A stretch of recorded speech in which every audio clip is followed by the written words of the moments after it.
Hello everyone, I'm back with a new video and my today's video is for those people who cannot control on their anger issues.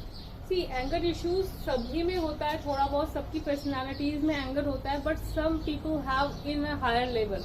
और जो इस तरह का anger issues रखते हैं वो heat of the moment issues को बिल्कुल भी हैंडल नहीं कर पाते and that is very problematic for everyone. इससे वो अपना खुद का तो लॉस करते हैं, साथ वाले लोगों का भी उतना ही लॉस होता है. क्योंकि जो इंसान एट द मोमेंट ये नहीं समझ पा रहा है और उसकी सेंसेस काम नहीं कर रहे हैं कि ये राइट है या रॉन्ग है, इसको ऐसा कुछ करने से मुझे खुद को पर्सनली भी डैमेज होगा, जिसके साथ इस तरह का बिहेव कर रहा हूँ उसको भी डैमेज हो सकता है, तो उससे ज़्यादा तो स्टूपिड पर्सन कोई हो ही नहीं सकता. क्योंकि हमें ये जब भी कभी हमारे साथ इस तरह की सिचुएशन आती है तो हमें उसके pros and cons definitely mind में रखने चाहिए, whether we are in an anger position और नॉर्मल.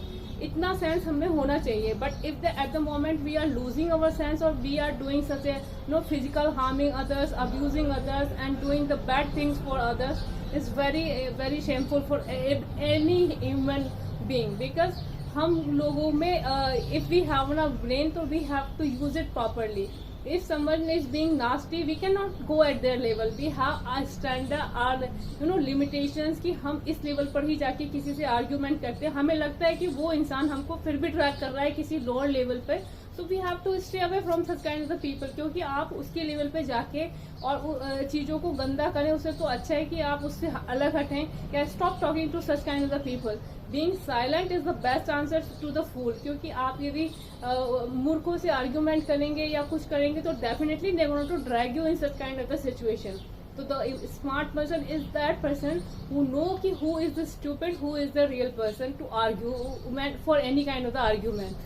तो आपको ये चीजें बहुत ही क्लियर अपनी लाइफ में रखनी चाहिए कि हमको कहाँ किस लेवल पे जाके किस इंसान से कितना आर्ग्यूमेंट करना चाहिए.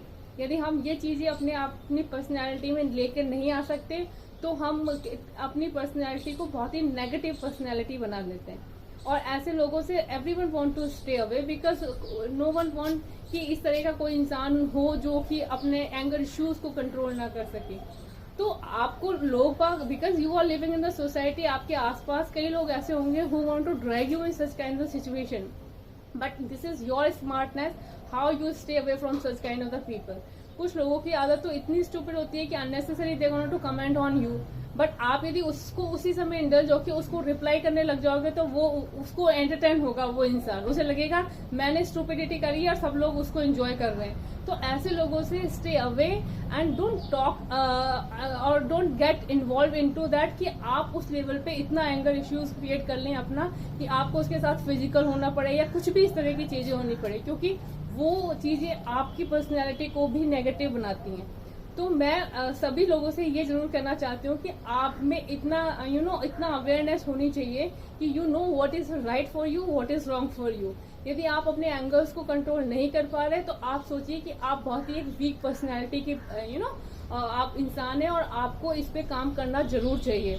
बिकॉज ऐसी पर्सनैलिटी कहीं पर भी काम नहीं करती, whether you into your family, you into your work, wherever you are. तो आपको अपनी पर्सनैलिटी को एक बैलेंस पर्सनैलिटी और बहुत ही एक माइंडफुल पर्सनैलिटी बनाना चाहिए, ना कि बीइंग अ मीन और being get indulge in any kind of the stupidity. So what you guys think about it? Suggest me your thought. Bye bye. Have a nice time.